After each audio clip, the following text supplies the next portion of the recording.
Last topic करते हैं, debenture issued as a collateral security. क्या होता है issued as a collateral security? जैसे किसी के पास घर होता है, वो एज ए मॉर्टगेज रख देता है, उसके अगेंस्ट क्या ले लेता है? मनी ले लेता है। ऐसे ही कंपनी के पास डिबेंचर है, तो कंपनी क्या करती है? बैंक को एज ए मॉर्टगेज क्या कर देगी? डिबेंचर इशू कर देगी और उसके अगेंस्ट क्या ले लेगी? मनी ले लेगी। ठीक है, तो बैंक लोन उनका क्या हो जाएगा? रेज हो जाएगा और debenture as a security bank को दे देगी। यहाँ पे एक पॉइंट ये है कि वहां पे ओनरशिप ट्रांसफर नहीं हुई है, सिर्फ आपने एज अ मॉर्टगेज आपने डिबेंचर रखे हैं। ठीक है, तो अब इसकी एंट्री क्या होती है? सपोज करो आपने 1 लाख का लोन लिया, छोटी अमाउंट ले ली मैं, 1 लाख का बैंक से लोन लिया, उसके अगेंस्ट आपने 2000 डिबेंचर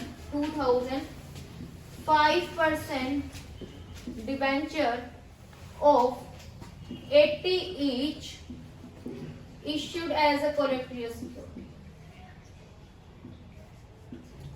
ठीक है, आपने जो 1 लाख रुपए का लोन लिया, उसकी तो सिंपल एंट्री जैसे करते हैं वैसे ही करनी है बेटा। क्या करोगे? Bank account debit to bank loan, जो हमने +1 में की थी। Bank assets increase debit, bank loan liability increase तो क्रेडिट। तो हमारी एंट्री क्या होगी? Bank account debit to bank loan. Amount कितनी आ जाएगी यहाँ पे? 1 लाख। जो हमने डिबेंचर दिए 2000 डिबेंचर थे, फेस वैल्यू उसकी क्या मैंने रखी है? 80। तो 2000 इंटू 80 कितना हो गया? 1,60,000 अमाउंट के हमने डिबेंचर एज ए सिक्योरिटी दी है। अब इसके दो केस आते हैं कि जो हमने एज ए सिक्योरिटी डिबेंचर दिए हैं उसकी इश्यू की एंट्री करनी है या नहीं करनी, अकॉर्डिंग टू क्वेश्चन हमने फॉलो करना है। फर्स्ट केस में क्या करा रही हूँ कि मैं डिबेंचर जो इश्यू कर रही हूँ एज ए सिक्योरिटी, उसकी जनरल एंट्री पास नहीं कर रही। ठीक है, तो उस केस में हमने ये डिबेंचर जो एज ए सिक्योरिटी दी उसकी एंट्री नहीं करेंगे, जनरल एंट्री हम सिर्फ क्या करेंगे? 1 bank account debit to bank loan. Second इससे रिलेटेड क्या आता है कि बैलेंस शीट शो करो, कि बैलेंस शीट में आप अपनी जो लॉन्ग टर्म बोरोइंग्स है वो शो करो।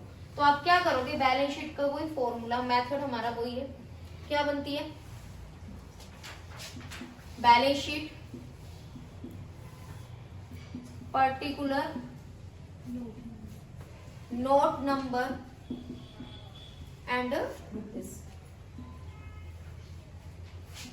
हेडिंग आती है इसमें सबसे पहले equity and liabilities.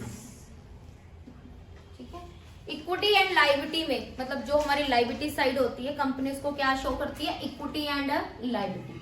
3 major heading होती है। क्या होती है? First share holder fund. Second major heading क्या होती है? Non current liability.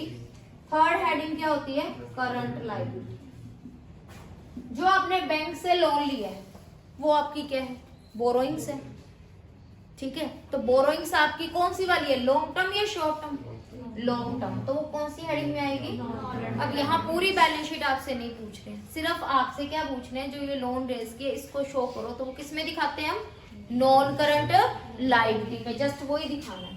तो इसके नीचे आप हेडिंग लिख दोगे non current liability. Non current liability में जो बोरोइंग्स आती है वो कौन सी हेडिंग में आती है?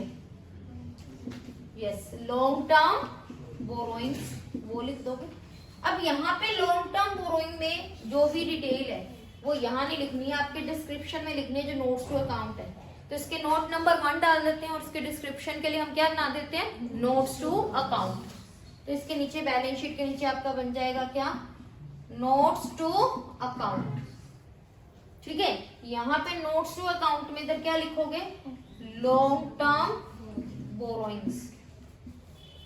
लॉन्ग टर्म बोरोइंग में हमारे पास क्या है? बैंक लोन, वो लिख देंगे बैंक लोन। अमाउंट कितने की है लोन की?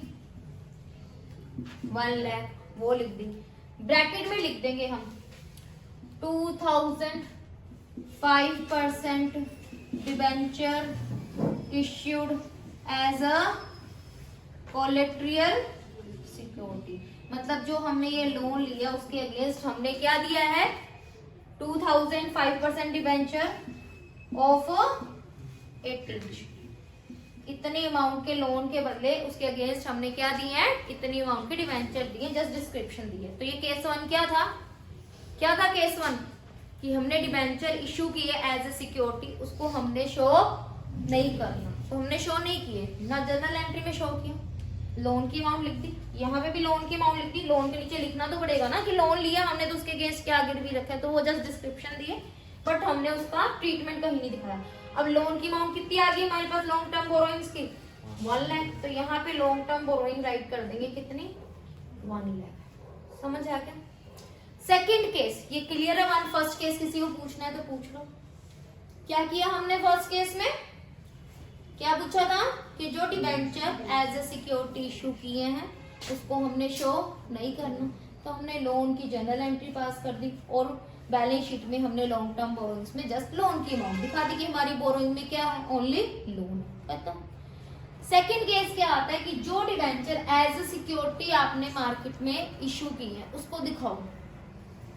अब उसको दिखाना है तो क्या एंट्री करोगे, फर्स्ट एंट्री ये वाली तो होनी है, ये तो केस 1 में भी होनी है और केस 2 में भी होनी है। केस 1 कौन सा है, डिबेंचर इशू की है एज ए सिक्योरिटी पर उसकी जर्नल एंट्री पास नहीं करनी, पर बैंक लोन तो आया ही आया है ना। सेकंड केस क्या है कि बैंक लोन लिया, उसके अगेंस्ट हमने डिबेंचर इशू की जो एज ए सिक्योरिटी, उसकी भी जर्नल एंट्री पास करो। ठीक है, हाँ जी। अब जर्नल एंट्री जब अपने जो पास करेंगे, ये वाली एंट्री कौन सी होनी है, सिर्फ केस सेकंड में जहां पे हमने जो एज ए डिबेंचर सिक्योरिटी दी है उसकी जर्नल एंट्री पास करनी है। ठीक है, जब अपन डिबेंचर इशू करेंगे, अब यहाँ पे application allotment first call second call का कोई इशू नहीं होता। वो कब लिखते हैं, यूज करते हैं टर्म हम जब मार्केट में डिबेंचर इशू करते हैं, मार्केट में डिबेंचर इशू किए उसके बदले हमने पैसे। ठीक है, यहाँ पे डायरेक्ट आपके जब एज आप सिक्योरिटी रखते हो, डायरेक्ट आपकी डिबेंचर जो आपकी लायबिलिटी है लॉन्ग टर्म बोरोइंग इंक्रीज हो जाएगी, तो डायरेक्ट यहाँ लिखोगे 5% डिबेंचर। अब पैसे तो आए नहीं, बैंक तो लिखेंगे नहीं, वेंडर को देते हैं तो यहाँ पे वेंडर का नाम लिख देते हैं। यहाँ पे हम क्या लिखेंगे, डिबेंचर सस्पेंस, मतलब ये अमाउंट का इफेक्ट क्या करना है, हमने नील करना है। इंक्रीज भी किया लेकिन उसके कोई पैसे नहीं आए। कितने के डिबेंचर थे यहाँ पे बताओ, 2000 मल्टीप्लाई बाय 80 कितना, 1,60,000। अब इसको कैसे दिखाना है, बैलेंस शीट भी एज इट इज बनेगी वही, इक्विटी एंड बैलेंस शीट बनाया, पर्टिकुलर में इक्विटी एंड लायबिलिटी, ये तो हेडिंग आ गई, 3 हेडिंग आती है, पर हमने कौन सी लिखनी है, नॉन करंट लायबिलिटी, उसमें long term borrowing. Long term borrowing में गए, लॉन्ग टर्म बोरोइंग में हमने बैंक लोन वैसे ही लिखना है, बस एक चीज और ऐड कर देनी है। क्या यहाँ पे ऐड करोगे, जो डिबेंचर हमने एज ए सिक्योरिटी दी है उसकी एंट्री पास कर दो। कितने दिए हैं, 2000, 5% डिबेंचर ऑफ 80 ईच। अब इसके पैसे नहीं आए इसलिए बाहर नहीं लिखना, अंदर इंटरनल साइड ही वैल्यू लिख दो, 1,60,000।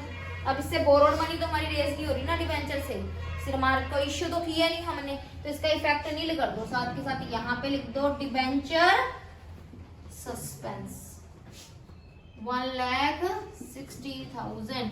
तो कंक्लूजन क्या है कि अगर बोल दे कि जो डिबेंचर एज ए सिक्योरिटी दिए हैं उसकी जर्नल एंट्री पास करो, तो एक तो ये जर्नल एंट्री आ जाएगी, बैलेंस शीट में सिर्फ हमने उसको शो करके उसका इफेक्ट क्या कर दिया, नील। बोरोइंग मनी पे कोई इफेक्ट नहीं आएगा, वही लोन की अमाउंट आएगी सेम 1 लाख। फर्स्ट केस में भी यही थी, सेकंड केस में भी यही थी। बस जब बोल दे क्वेश्चन में जो एज ए सिक्योरिटी दिए हैं उसको डिबेंचर को दिखाओ, तो एक जनरल एंट्री पास कर देनी है, बैलेंस शीट में सिर्फ नोट्स टू अकाउंट में एक बार लिख के साथ के साथ उसका इफेक्ट क्या कर देना है, नहीं। बिल्कुल छोटा सा टॉपिक है, अगर आ जाए तो फ्री के नंबर है। समझ आ गया, किसी को कोई डाउट है, पूछना है किसी को, ठीक है। चैप्टर हमारा हो गया कंप्लीट। Audio Jungle।